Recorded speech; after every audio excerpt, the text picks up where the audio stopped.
Hello friends, welcome to UK तैयारी। आज हम बात करेंगे उत्तराखंड की भौगोलिक स्थिति से रिलेटेड कुछ इंपॉर्टेंट क्वेश्चंस को, जो कि उत्तराखंड एग्ज़ाम के बेस के अकॉर्डिंग काफ़ी हेल्प करेंगे हमें, जो काफ़ी बार पूछे जाते हैं एग्ज़ाम में। तो चलिए, बहुत इंपॉर्टेंट क्वेश्चंस हैं, ध्यान से देखिएगा वीडियो को। और अगर वीडियो अच्छा लगा तो please like, share and subscribe कीजिए, और वीडियो आप तक जल्द से जल्द पहुँच सके इसके लिए आप बेल आइकन भी दबा दीजिए। तो चलिए स्टार्ट करते हैं हम वन बाय वन सारे क्वेश्चंस को। स्टार्ट करते हैं फर्स्ट क्वेश्चन से। उत्तराखंड का कुल भौगोलिक क्षेत्रफल है। तो उत्तराखंड का भौगोलिक क्षेत्रफल है 53,483 वर्ग किलोमीटर। आगे है इसमें उत्तराखंड राज्य के कुल क्षेत्रफल का पर्वतीय भाग कितना है। ठीक है, तो उत्तराखंड में सिर्फ पर्वतीय भाग पूछा कि पर्वतीय भाग कितना है, तो ये हो गया 7% पर्वतीय भाग है उत्तराखंड में। ठीक है, वर्ग किलोमीटर के हिसाब से अगर कोई ऑप्शंस आते हैं तो इसमें हो जाएगा 46,035 वर्ग किलोमीटर पर्वतीय भाग है उत्तराखंड का। आगे है उत्तराखंड राज्य के कुल क्षेत्रफल का मैदानी भाग कितना है। अब मैदानी भाग पूछा है, ठीक है, तो 7% तो ऑलरेडी पर्वतीय भाग हो गया, तो सिर्फ मैदानी भाग रह जाएगा कितना, 93%। ओके, यानी कि वर्ग किलोमीटर के हिसाब से होगा 7,448 वर्ग किलोमीटर मैदानी भाग है। नेक्स्ट आगे बढ़ते हैं इसमें। उत्तराखंड राज्य के कुल क्षेत्रफल का कुमाऊं मंडल में कितना भाग है। अब उत्तराखंड का दो मंडल है, आपने देखे हैं कि कुमाऊं मंडल और गढ़वाल मंडल। ठीक है, अब कुमाऊं मंडल में ही कितना क्षेत्र है, जो उत्तराखंड का कुल क्षेत्रफल कुमाऊं मंडल में कितना है, तो वो उसका आंसर आएगा 33% जो है वो रह गया कुमाऊं मंडल का हिस्सा, यानी कि 31,035 वर्ग किलोमीटर। ठीक है, अब नेक्स्ट है इसमें उत्तराखंड राज्य के कुल क्षेत्रफल का गढ़वाल मंडल में कितना भाग है। तो फिर कुमाऊं मंडल तो हो गया 33% एंड गढ़वाल मंडल रह जाएगा इसमें 67%। ठीक है, 32,448 वर्ग किलोमीटर। ओके, आगे बढ़ते हैं। उत्तराखंड राज्य का क्षेत्रफल के अनुसार देश में कौन सा स्थान है। तो उत्तराखंड का पूरे देश में, यानी कि पूरे इंडिया में क्षेत्रफल के अकॉर्डिंग जो उसका स्थान है, तो वो है 18वां स्थान। ओके, आगे बढ़ते हैं। उत्तराखंड का आकार कैसा है। तो उत्तराखंड का नक्शा देखा होगा आप लोगों ने, तो उत्तराखंड है बिल्कुल आयताकार आकार में। ठीक है, उत्तराखंड की अक्षांशीय स्थिति क्या है। तो अक्षांशीय स्थिति पूछा है, तो उत्तर की दिशा से जो उत्तरी अक्षांश है, तो वो कितना है, 28 डिग्री 43 से 31 डिग्री 27 तक जो अक्षांशीय स्थिति है उत्तराखंड की, ये बताई गई है 28 डिग्री 43 से 31 डिग्री 27 तक। ओके, नेक्स्ट है इसमें उत्तराखंड की देशांतरीय स्थिति क्या है। अभी तक तो अक्षांशीय स्थिति पूछा, अब देशांतरीय स्थिति है, तो पूर्व दिशा से, यानी कि पूर्वी देशांतर से 77 डिग्री 34 से 81 डिग्री 2 तक जो है उत्तराखंड की देशांतरीय स्थिति है। आगे है इसमें उत्तराखंड राज्य की कुल लंबाई कितनी है। उत्तराखंड राज्य की लंबाई पूछा पूर्व से पश्चिम की तरफ से देखें तो 358 किलोमीटर उत्तराखंड राज्य की जो लंबाई है 358 किलोमीटर है। ओके, नेक्स्ट है इसमें उत्तराखंड राज्य की कुल चौड़ाई कितनी है। अब उत्तर से दक्षिण की तरफ को पूछा है, उत्तर से दक्षिण की तरफ को कितनी चौड़ाई है, तो ये हो गया 320 किलोमीटर चौड़ाई। ठीक है, लंबाई थी 358 और चौड़ाई होगी 320 किलोमीटर। ठीक है, नेक्स्ट क्वेश्चन है इसमें, आगे बढ़ते हैं। उत्तराखंड के पूर्व में कौन सा जनपद है। पूर्व मतलब पूर्व दिशा में कौन सा जनपद आता है, तो वो आता है पूर्व में पिथौरागढ़। ओके, नेक्स्ट है इसमें उत्तराखंड के पश्चिम में कौन सा जनपद है। अभी पूर्व में पूछा, तो पूर्व में पिथौरागढ़ जो जनपद है वो पूर्व दिशा में उत्तराखंड का, और पश्चिम में कौन सा जनपद है, वो है देहरादून। ठीक है, देहरादून उत्तराखंड की पश्चिम का जनपद है। ठीक है, आगे है उत्तराखंड के उत्तर में कौन सा जनपद है। अब उत्तर दिशा में कौन सा जनपद है, वो है उत्तरकाशी। ठीक है, नेक्स्ट है उत्तराखंड के दक्षिण में कौन सा जनपद है। तो उत्तराखंड के दक्षिण में आ गया उधम सिंह नगर। ओके, आगे बढ़ते हैं इसमें नेक्स्ट क्वेश्चन की तरफ। उत्तराखंड की अंतर्राष्ट्रीय सीमा रेखा कितनी है। तो उत्तराखंड की अंतर्राष्ट्रीय सीमा रेखा का मतलब है कि उत्तराखंड अन्य देशों के साथ जुड़ा हुआ है, तो वह कितनी दूरी तक वो सीमा बनी हुई है। ठीक है, तो 625 किलोमीटर तक वो सीमा बनी हुई है, जिसमें कि उत्तराखंड अन्य देशों के साथ में सीमा रेखा को जोड़ता है। ओके, नेक्स्ट क्वेश्चन पे आते हैं। उत्तराखंड कितने देशों से अपनी सीमा रेखा साझा करता है, यानी कि उत्तराखंड की सीमा अन्य और किन देशों से जुड़ी हुई है। ठीक है, तो यहाँ पे आंसर किया गया है 2 देशों से, चीन और तिब्बत, नेपाल से। ठीक है, तो 2 ऐसे देश हैं जिसके साथ में उत्तराखंड की जो सीमा रेखा है वो जुड़ी हुई है। ओके, नेक्स्ट है इसमें, उत्तराखंड सबसे ज़्यादा किस देश से अपनी सीमा रेखा साझा करता है?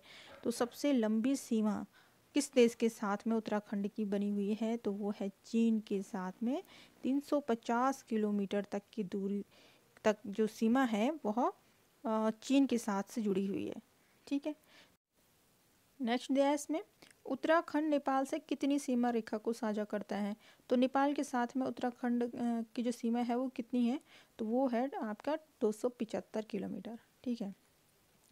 आगे है इसमें, राज्य के पूर्व में कौन सी अंतर्राष्ट्रीय सीमा रेखा है? पूर्व दिशा में कौन सी अंतर्राष्ट्रीय सीमा है? वो है नेपाल। राज्य के उत्तर में कौन सी अंतर्राष्ट्रीय सीमा रेखा है? तो उत्तर दिशा में तो चीन है। ओके, आगे बढ़ते हैं। आगे है क्वेश्चन, उत्तराखंड राज्य में कितने राज्यों की सीमा रेखा लगी हुई है? तो कितने और राज्य हैं ऐसे जो कि उत्तराखंड राज्य की सीमाओं से जुड़े हुए हैं? तो ये हैं 2, यानी कि उत्तर प्रदेश और हिमाचल प्रदेश, जो कि उत्तराखंड राज्य से की सीमाओं से जुड़े हुए हैं। ठीक है। नेक्स्ट है, अंतर्राष्ट्रीय सीमा का स्पर्श करने वाले जिलों की संख्या कितनी है? अंतर्राष्ट्रीय सीमा को स्पर्श यानी कि अंतर्राष्ट्रीय यानी कि अन्य देशों को सीमाओं को स्पर्श करने वाले कौन से ऐसे जिले हैं? तो बताना है। इसमें देखिए 5 जिले हैं, पिथौरागढ़, चंपावत, ऊधम सिंह नगर, चमोली और उत्तरकाशी। ठीक है। तो ये ऐसे 5 जिले जो कि अंतर्राष्ट्रीय सीमा से जुड़े हुए हैं। आगे है, तिब्बत चीन की सीमा को स्पर्श करने वाले जनपदों की संख्या कितनी है? ठीक है।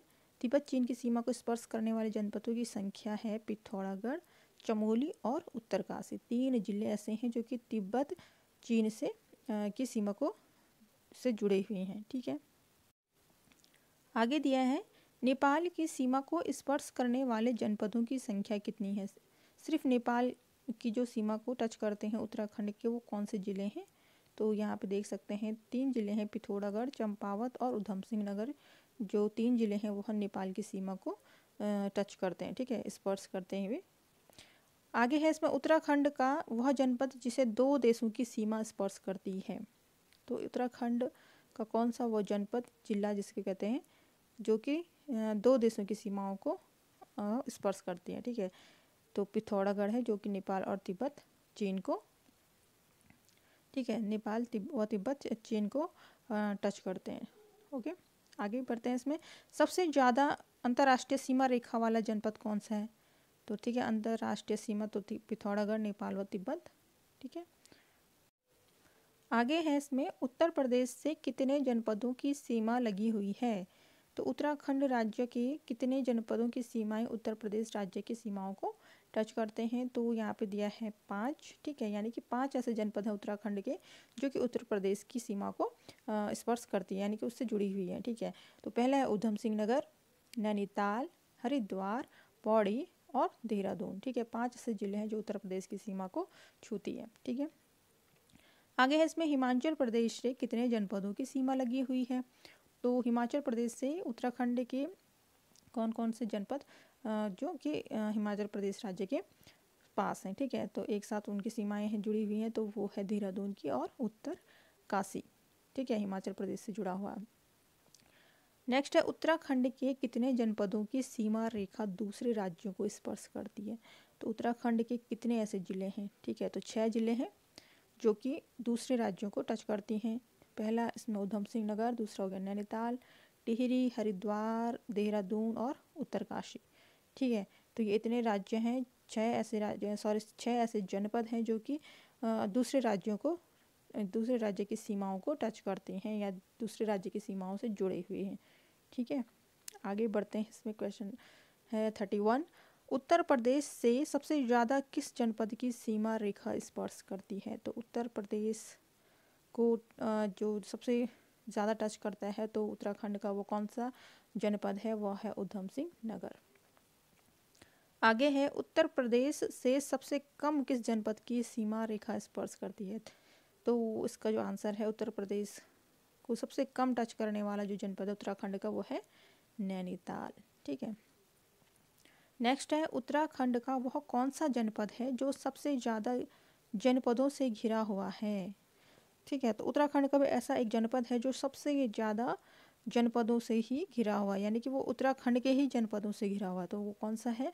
ठीक है, तो वो है पौड़ी गढ़वाल। ठीक है। तो पौड़ी गढ़वाल कौन कौन से जनपद टच करते हैं? 7 ऐसे जनपद टच करते हैं। इसमें हो गया पहला हरिद्वार, दूसरा देहरादून, तीसरा टिहरी, रुद्रप्रयाग, चमोली, अल्मोड़ा और नैनीताल। ठीक है। तो 7 जिले हैं जो कि पौड़ी जिले को घेरे हुए हैं, यानी कि पौड़ी जिला बीच में है और सारे के सारे सीमाओं पे अलग अलग उत्तराखंड के जिले हैं। ओके, आगे है इसमें क्वेश्चन नंबर 34, सर्वाधिक राज्यों को स्पर्श करने वाला जनपद कौन सा है? ठीक है। तो सबसे ज़्यादा अलग अलग राज्यों को टच करने वाला जनपद है देहरादून। ठीक है। ये करता है 2 ऐसे राज्यों को स्पर्श करता है, यानी कि उत्तर प्रदेश और हिमाचल को। ठीक है। आगे है उत्तराखंड के कितने धरातलीय विन्यास के आधार पर कितने क्षेत्रों में बांटा जा सकता है? तो उत्तराखंड के धरातलीय विन्यास के आधार पर किस किस क्षेत्र में बांटा जाएगा? ठीक है। तो 8 क्षेत्रों में बांट सकते हैं। पहला हो गया शिवालिक क्षेत्र। ठीक है, उत्तराखंड का शिवालिक क्षेत्र। फिर है उत्तराखंड का ट्रांस हिमालय क्षेत्र। ठीक है, सेकेंड नंबर पे। फिर है लघु हिमालय क्षेत्र। फिर है बृहद हिमालय क्षेत्र, दून क्षेत्र, फिर है तराई क्षेत्र, भाबर क्षेत्र, गंगा का मैदानी क्षेत्र। ठीक है। इस तरह से 8 अलग अलग विन्यास के आधार धरातलीय विन्यास के आधार पर 8 भागों में बांटा जा सकता है जो उत्तराखंड के धरातलीय विन्यास है। ठीक है। आगे दिया इसमें किस क्षेत्र में पाताल तोड़ कुएं मिलते हैं? तो पाताल तोड़ यानी कि जमीन के अंदर से कुएं मिलते हैं, तो वो है तराई क्षेत्र में। ठीक है। आगे है इसमें उत्तराखंड में अधिकांश पर्यटन स्थल किस क्षेत्र में स्थित है? तो उत्तराखंड का जो पर्यटन स्थल शिवालिक क्षेत्र में। ठीक है, आप इसका देख सकते हैं, शिवालिक क्षेत्र में सबसे ज़्यादा पर्यटन स्थल उत्तराखंड में स्थित है। ठीक है। आगे है मसूरी की पहाड़ियाँ किस क्षेत्र में आती है? तो मसूरी की पहाड़ियाँ आती हैं मध्य हिमालयी क्षेत्र में। कई बार पूछा भी जाता है। मसूरी की जो पहाड़ियाँ हैं वह मध्य हिमालयी क्षेत्र में आते हैं। ठीक है। आगे उत्तराखंड की सबसे ऊंची चोटी कौन सी है? तो सबसे ऊंची चोटी है नंदा देवी चोटी, जो है वो है 7,817 मीटर ऊंची। ठीक है। तो उत्तराखंड की सबसे ऊंची चोटी है नंदा देवी। आगे है इसमें फूलों की घाटी किस क्षेत्र में स्थित है? फूलों की घाटी है बृहद हिमालय क्षेत्र में। ठीक है, बृहद हिमालय क्षेत्र में फूलों की घाटी आती है। ठीक है। मसूरी की पहाड़ी आती है मध्य हिमालय क्षेत्र में, और जो फूलों की घाटी है वह बृहद हिमालय क्षेत्र में आते हैं। ठीक है। तो फ्रेंड्स, ये थे उत्तराखंड के से रिलेटेड 40 क्वेश्चंस।